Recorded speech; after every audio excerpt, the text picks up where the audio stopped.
Olá, sejam bem-vindos a mais um episódio do Inov Talks. Hoje connosco está o Ricardo Bessa, investigador sénior e coordenador do Centro de Sistemas de Energia do Inesctec. Ricardo, e obrigado por teres aceito o convite para partilhares aqui um pouquinho de conhecimento nesta área.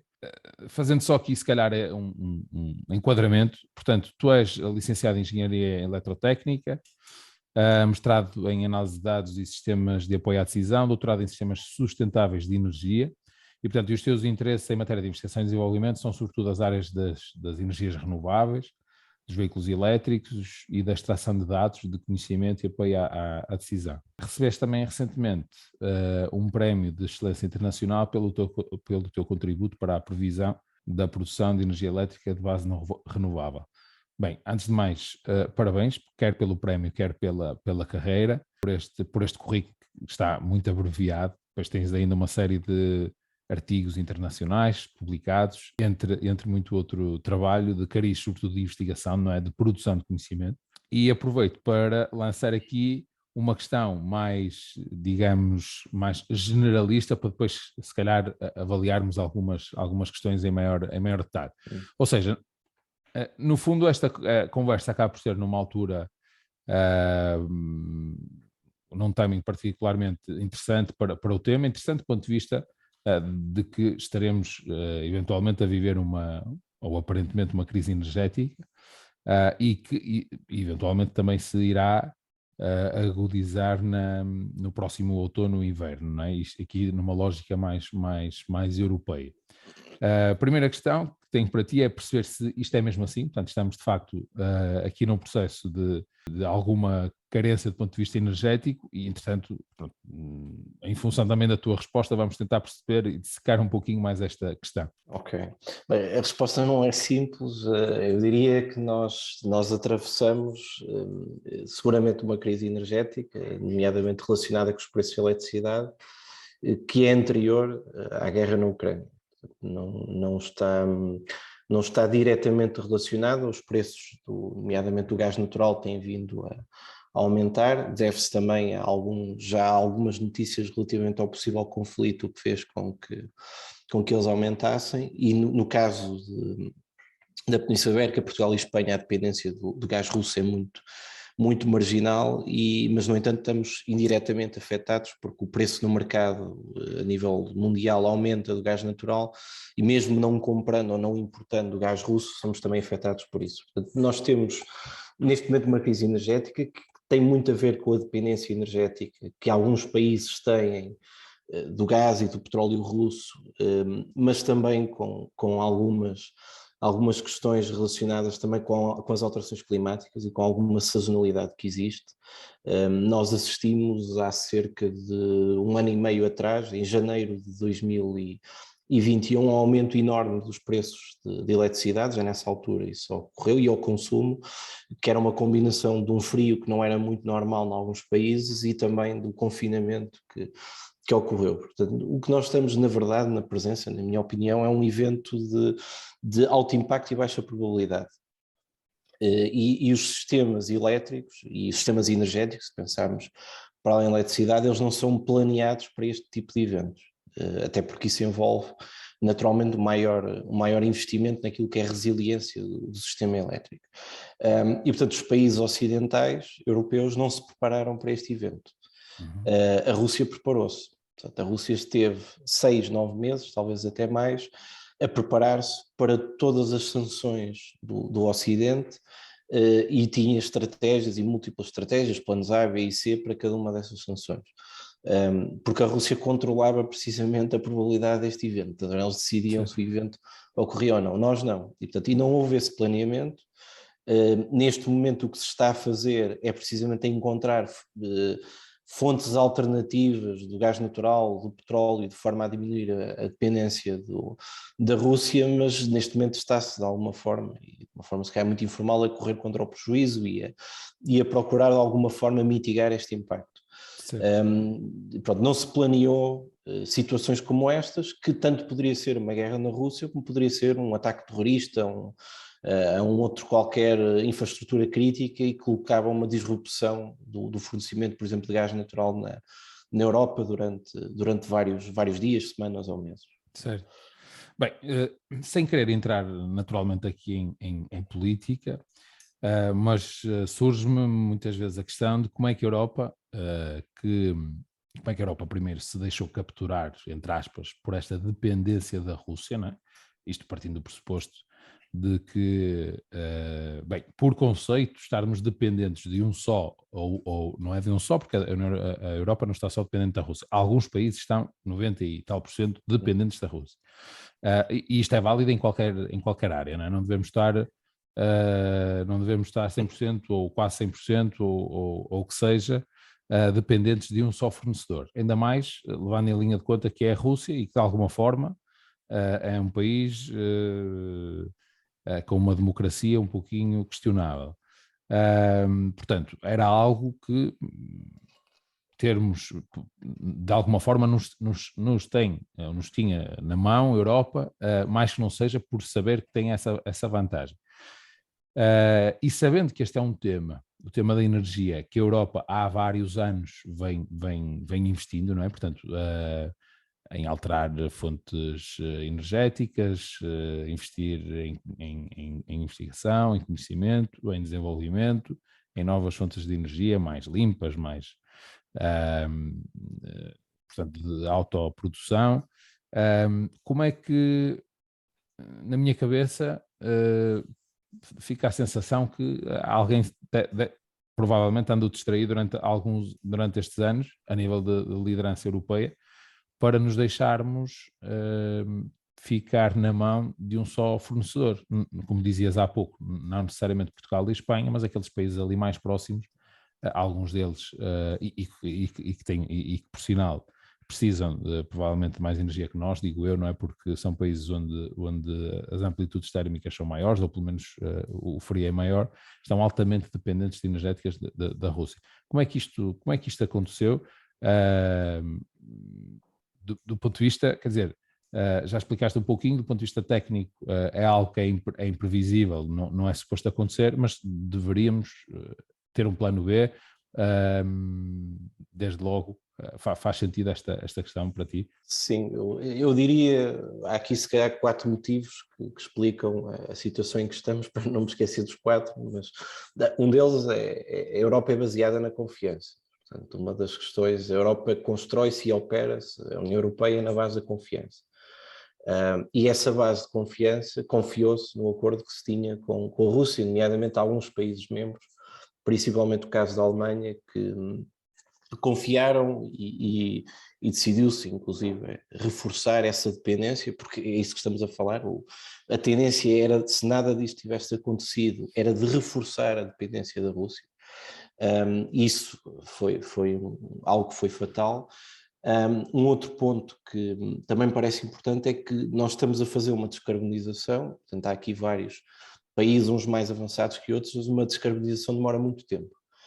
Aliás, há um ponto curioso, a pandemia forçou-nos a uma transformação digital, a uma digitalização da sociedade extremamente forçada. Forçada e desordenada. Portanto, as pessoas começaram a usar mais o Zoom, o Teams, pessoas que não tinham qualquer experiência começaram a usar, as reuniões passaram quase todas elas a ser remotas. Hoje em dia é difícil ter reuniões físicas, porque as pessoas têm mais vontade de ficar em casa e fazer as reuniões remotamente, e o que está a acontecer atualmente está-nos a forçar a fazer também uma descarbonização mais rápida do que aquilo que era necessário e do que aquilo que era esperado, e também se calhar do que aquilo que era necessário. Portanto, nós podemos vir a ter uma descarbonização desordenada. E o que é uma descarbonização desordenada? É simplesmente substituir determinadas fontes, por exemplo, de fechar o gás natural mais cedo, fechar o carvão mais cedo, apostar no hidrogênio se calhar mais cedo que aquilo que era necessário, sem planear e sem realizar as análises de custo-benefício que são verdadeiramente necessárias. Um exemplo curioso é o caso da Alemanha. A Alemanha, depois do incidente em Fukushima com o nuclear, antes de Fukushima, um ano antes, tinham um relatório, uma análise de custo-benefício do nuclear para investir no nuclear, e estamos a falar de relatórios de 300 páginas, tudo muito detalhados, e tudo depois de Fukushima, aquele relatório foi para o lixo e decidiram fazer o descomissionamento das centrais, ou planear nos anos seguintes, sem fazer uma análise de custo-benefício. Esse acaba por ser Talvez o maior inimigo que nós podemos ter neste momento é apressar e não estudar e não planear exatamente aquilo que são os vários cenários e aquilo que nós vamos enfrentar e considerar, por exemplo, o efeito das alterações climáticas. Eu não estou certo que se nós apostarmos muito na eólica, muito no solar, etc., que nós não poderemos vir a ter um problema também no futuro de segurança de abastecimento que não deriva de uma dependência energética de um outro país, mas dos recursos endógenos que temos.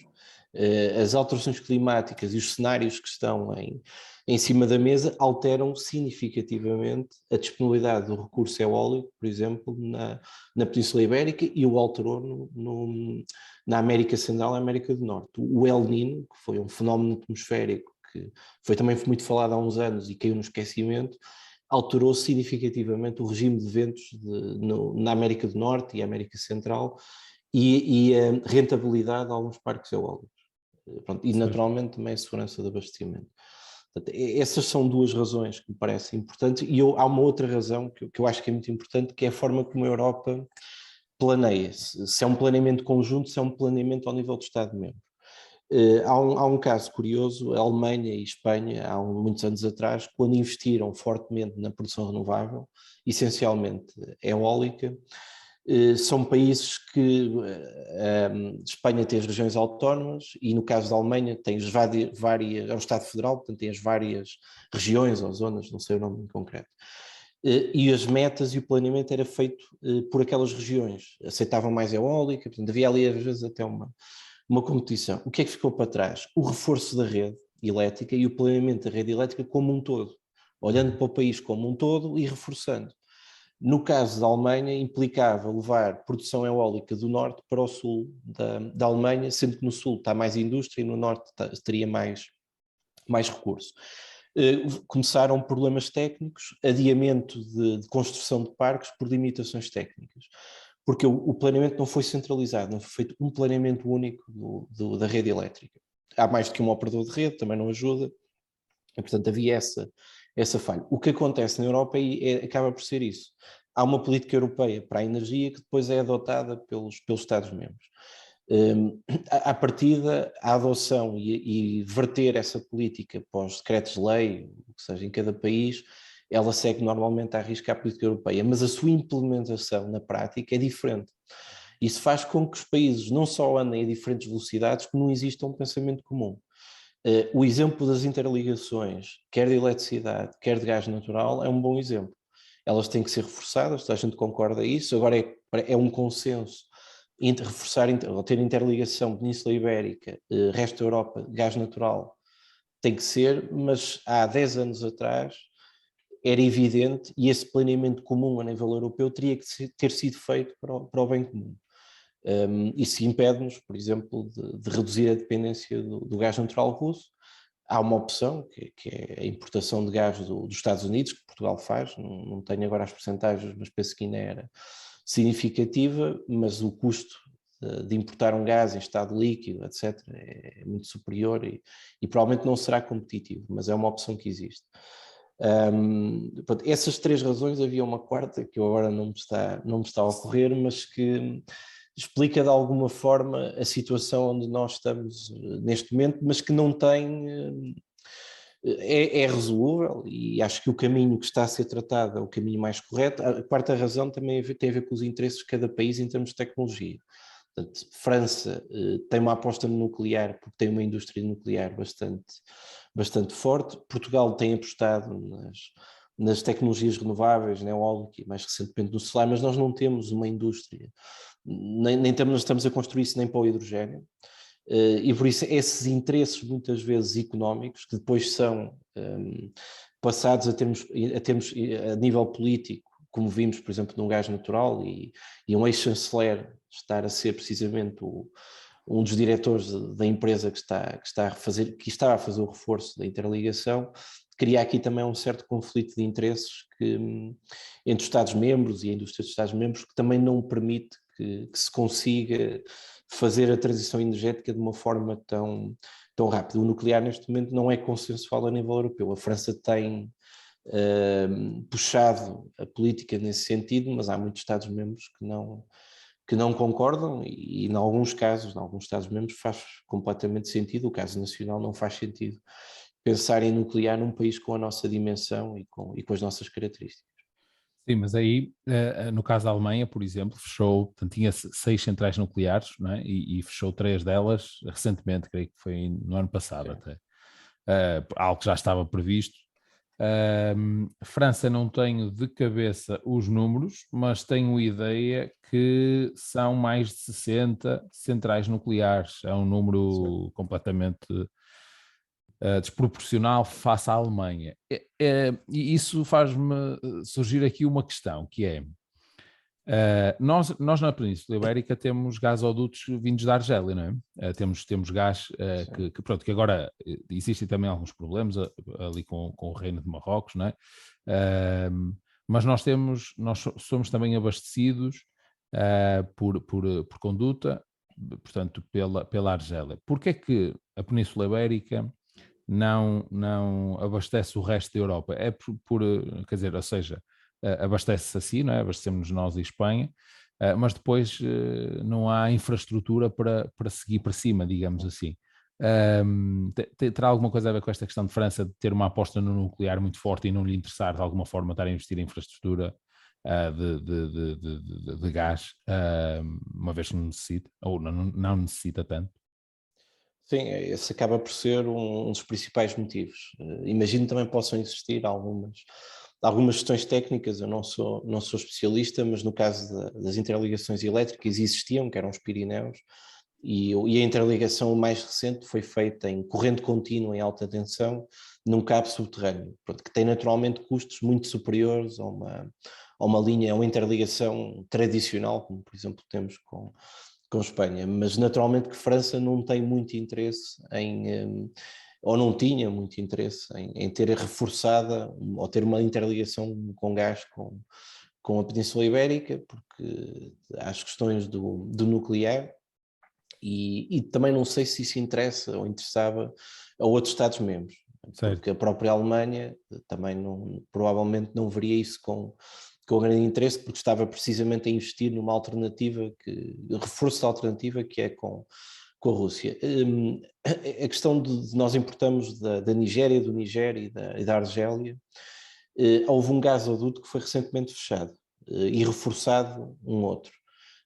Portanto, nós também reforçarmos a nossa dependência desses países também não é a solução, porque neste momento nós ficaríamos com mais uma fonte de fornecimento, mas também ela é extremamente volátil. Em termos políticos, aliás, quando houve a revolução na Argélia, uma das questões que depois colocava também era essa para nós, portugueses. Portanto, não é... O caminho não pode ser esse. O gás natural tem que continuar no sistema elétrico nacional, seguramente nos próximos 10 anos, e no sistema europeu também. Não há outra solução. Temos que, muito provavelmente, pensar em alternativas e diversificar essas fontes de fornecimento. Os Estados Unidos é uma hipótese, se for possível, baixar o custo. Sim, até porque nós depois temos também a possibilidade de esse gás, creio que é o GNL, não é, que é transportado de forma marítima, temos forma de o injetar na rede, digamos assim, em Sines, não é? E portanto temos, embora um preço mais caro, como dizias há pouco, mas temos essa solução. Ou seja, no fundo aquilo que tu, e se percebi bem, aquilo que tu defendes é que devemos diversificar o risco, não só, naturalmente, a nível de fornecedores, não é? Ou de origem da energia, mas de fonte de energia em si. Não estarmos só dependentes do gás, é isso? Ou seja, olhando para a Europa, existem países onde o gás tem maior preponderância do que outros, e não digo isto a nível de, ou seja, numa linguagem mais corrente.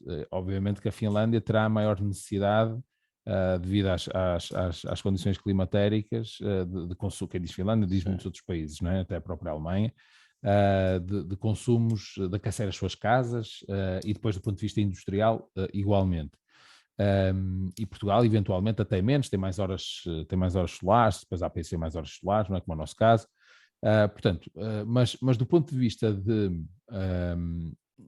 da própria construção, e aqui estou a falar do ponto de vista habitacional, mesmo a nível industrial, Existem países que estão mais agarrados, entre aspas, ao gás do que outros? Sim, se bem que muitos dos motivos, por exemplo, no caso da Alemanha, também se deve à indústria. Ou seja, há países que têm indústria extremamente dependente do gás natural. Em Portugal nós também temos indústria que grande parte da fatura energética não é eletricidade, é gás natural. Temos casos assim, noutros países será seguramente mais. Mas isso tem a Mas ver, eu, desculpa interromper, com a sim, tipologia, não é? Aqui estamos a falar de vidreiras, sim, cerâmicas, tinturarias, sim, por exemplo, sim, não é? Portanto, e sim. não há forma melhor, a ver, Ana, mas porque é que quais são as alternativas para essas empresas a nível Sim. do ponto de vista, isto estamos a falar porque em função do preço, não é? Se gás natural é um combustível fóssil, portanto não é teoricamente menos limpo, nem uma central a gás natural tem emissões que são cerca de metade ou um terço de uma central a carvão, por exemplo.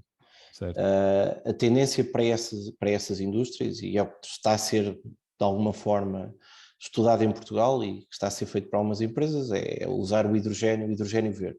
Portanto, certo. passa pela descarbonização através do blending do hidrogênio com o gás natural.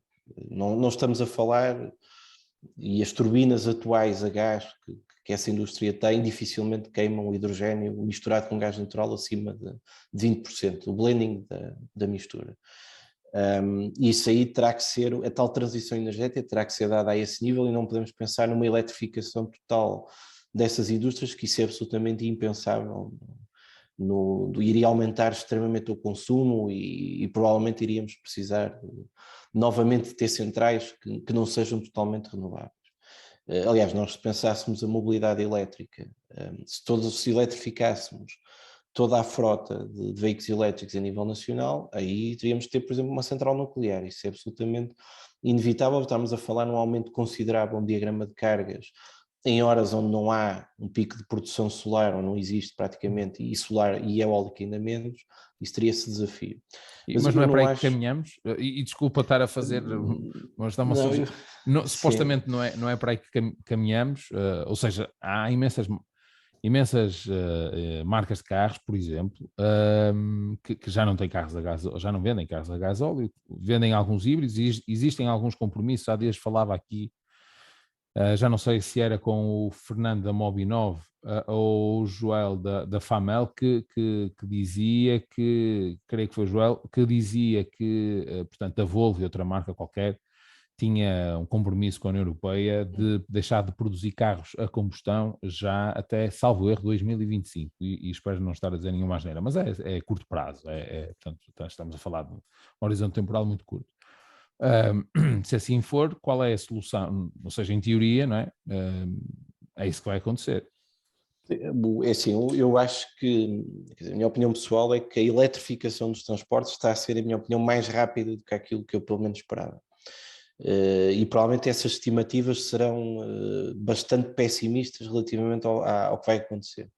Portanto, a eletrificação é incontornável, mas eu não acho que a discussão deva ser puramente tecnológica, ou seja, não, acho que a discussão não é na que nós vamos encontrar alternativas ao gás renovável, em termos de importação ou substituí-lo por outro tipo de energia primária, ou vetor energético, para ser mais correto. Portanto, podemos estar a falar do hidrogênio, podemos estar a falar de outro tipo ou eletrificação dos consumos, mas eu acho que a discussão não pode ser puramente tecnologia, ou seja, para verdadeiramente nós... o que nós estamos aqui a falar é aumentar a resiliência do setor energético. Portanto, o que esta situação atual mostra é que o setor energético a nível europeu tem uma baixa resiliência.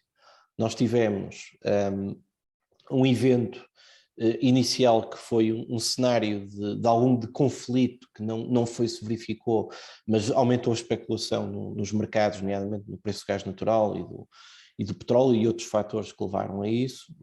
E depois tivemos, de facto, um conflito que fez um autêntico terremoto a nível energético na Europa, a um ponto tal em alguns casos, questionar até, de falar até em racionamento de energia, falou-se disso na Alemanha, chegou a considerar isso, e penso que a Lituânia estará neste momento a fazer isso, porque teve o fornecimento de gás interrompido pela Rússia. Portanto, nós tínhamos uma baixa resiliência do setor energético.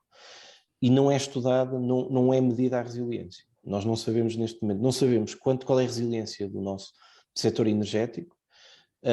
Por exemplo, se a Argélia deixar-nos de fornecer gás natural, o quanto nós resiliente nós somos, não sabemos. E não sabemos quanto é que as pessoas estão dispostas a pagar a mais para serem mais resilientes, porque é isso que nós estamos aqui a falar. Se nós queremos fazer isso tudo, reduzir a dependência da Rússia, aumentar a nossa resiliência a este tipo de fenómenos, nós estamos a falar de pagar mais pela eletricidade ou reduzir o nosso conforto. E o nosso conforto tem a ver com o aquecimento das casas, etc. Nos Estados Unidos, por exemplo, foi feito aqui há alguns anos, e penso que isso é feito todos os anos, inquéritos e estudos para perceber para cada um dos estados e zonas quanto é que as pessoas estão dispostas a pagar para ter mais resiliência. E porque é que isto é importante nos Estados Unidos? Fenómenos de furacões, fenómenos atmosféricos adversos são comuns, e é comum ficar sem eletricidade na Flórida durante 3 semanas, 4 semanas, e noutras, especialmente na costa do Atlântico. E, portanto, interessa perceber quanto é que eu estou disposto a pagar para eu ter maior resiliência a estes fenómenos. Na Europa isso não é feito, tem que começar a ser feito, e voltamos às questões não tecnológicas. Que alterações não tecnológicas é que nós temos que implementar? Uma delas é cultural. Portanto, nós temos que perceber que temos que alterar os nossos hábitos de consumo de energia, eles têm que ser mais racionais, o preço da eletricidade não vai baixar. Nós temos inflação, a não ser que exista deflação, o que cresceu, o que aumentou, e acabou. E não é só a eletricidade, é tudo. Portanto, não vai mudar, portanto temos que alterar os nossos hábitos. Temos que alterar a forma como nós fazemos construções em Portugal e a forma como fazemos a renovação de edifícios e torná-los, do ponto de vista energético, mais eficientes.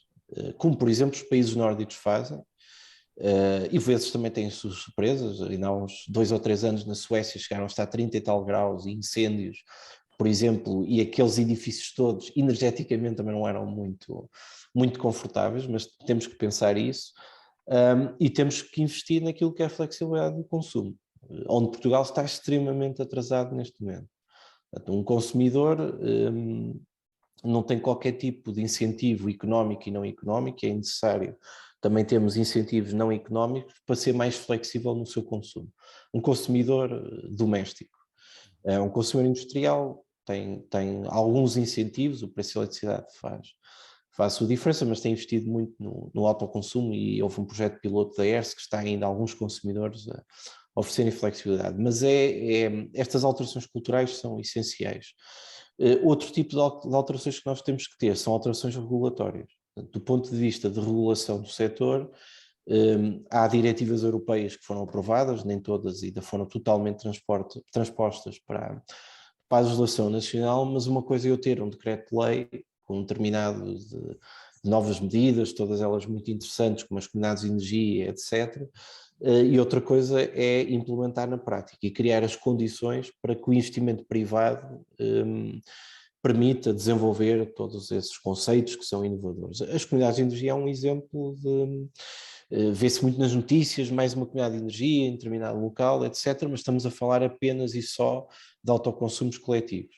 Portanto, uma verdadeira comunidade de energia, onde há uma partilha de energia entre os pares, onde há, em alguns casos, copropriedade de ativos que podem ser armazenamento, podem ser carregadores de veículos elétricos, podem ser os próprios veículos elétricos, por exemplo, se pensarmos numa lógica de mobilidade sustentável, partilha de transportes, etc., elas não existem. A legislação permite, em certa medida, ou em grande parte, de o fazer, mas é necessário também criar os indutores, que nem sempre são económicos. Também se tem a tendência a pensar em indutores puramente económicos, como aconteceu, por exemplo, no caso das renováveis com as tarifas, mas não têm que ser meramente económicos, nem acho que o consumidor doméstico muitas vezes pense em termos económicos. Aliás, a adoção dos veículos elétricos, hoje em dia olhamos para o preço dos combustíveis e faz todo sentido, mas ela começou muito antes disto que está a acontecer neste momento. Portanto, também não é por aí. Certo. Há pouco falavas na questão dos bairros energéticos. No fundo, explica-nos um pouquinho melhor deste conceito de bairro energético, até creio que utilizaste outra expressão, mas aqui a ideia é fazer uma gestão mais inteligente e eficiente localmente, portanto, e juntando isto por bairro energético, entende-se, pode entrar aqui vários tipos de edifícios, não é? Pode entrar inclusive a indústria, isto tem havido alguns projetos piloto neste sentido, mas no fundo é fazer uma melhor gestão aqui entre os vários players de uma comunidade, melhor dizendo, energética, certo? Sim, é curiosa a expressão bairros, porque na verdade eu usei a palavra comunidades, mas na verdade houve no PRR recentemente houve uma chamada de projetos que acho que eram bairros digitais. Certo, certo. E era não tem nada a ver com energia, tem a ver com a digitalização de bairros, eu não conheço em detalhe, mas depois temos as comunidades de energia. Sim. O conceito de comunidades de energia, ele está definido numa diretiva europeia, inclusive existe comunidades de energias renováveis, ou seja, há uma partilha de energia renovável e pode ser um co-investimento entre vários consumidores, que têm uma copropriedade dos ativos e depois podem partilhar a energia entre si. A legislação europeia tem isso e o que existe a nível nacional permite também essa partilha de energia. Isso tem um benefício para os consumidores, portanto reduz o investimento que fazemos em CAPEX, no fundo, partilhamos com outros consumidores, podemos ter um melhor uso dos recursos e permite ali depois uma negociação entre pares e uma partilha dessa energia entre pares. Depois temos um conceito que foi recentemente incluído na legislação nacional e também vem uma diretiva depois dessa, que é as comunidades de cidadãos, que é algo um pouco mais abrangente e inclusive permite fazer um pouco mais e é semelhante até ao que existe em Portugal nas cooperativas de energia que já existe na região norte do país, essencialmente há múltiplas cooperativas que são operadores de rede de distribuição em baixa tensão, comercializadores e os coproprietários são os próprios sócios, portanto é algo local e que tem um impacto regional bastante interessante. A minha pena nisto tudo é que de facto não se pensa as comunidades como um todo e só se pensa em energia. Portanto, uma comunidade de cidadãos, por exemplo, não é apenas eu comprar painéis fotovoltaicos, ter excedente de produção porque tive capacidade de investir mais e vender ao meu vizinho esse meu excedente. Uma comunidade de cidadãos tem que considerar a mobilidade como um todo, tem que considerar o desenvolvimento de negócios locais, por exemplo, eu ter um determinado vizinho que sabe fazer manutenção de painéis fotovoltaicos e eu tenho os meus fotovoltaicos que criei e é um serviço que ele me presta a mim e se calhar eu até em vez de lhe pagar em dinheiro dou-lhe a ele o meu excedente de produção fotovoltaica em troca da manutenção dele, por exemplo, uma vez por ano.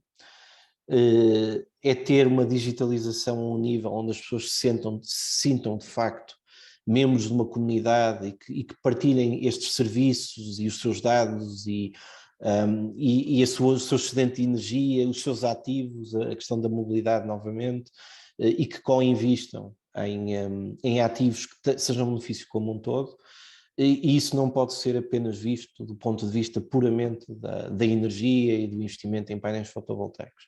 Tem que ser muito mais e em diferentes contextos. Nós podemos perfeitamente pensar, por exemplo, numa comunidade de energia num ambiente rural, onde há uma partilha de diferentes ativos e energia. Por exemplo, a agricultura é sazonal. Eu se for um agricultor, construir um parque que durante uma certa altura do ano eu consumo toda a minha energia que produzo nesse parque para as minhas atividades agrícolas e noutra altura do ano, devido à sazonalidade, eu não consumo nada e tenho excedente, eu poderia trocar esse excedente por outros serviços, transportes, do produto que vou produzir agrícola, etc. Portanto, fazer esta troca de diferentes produtos. E é este conceito que faz com que as pessoas de facto adiram a isto. E não é puramente económico. Certo. E acho que isso falta, é um passo que a nível europeu está a ser dado. Esse conceito está a ser estudado a nível europeu e já há alguns pilotos onde isso é feito e acho que a nível nacional é algo também a pensar.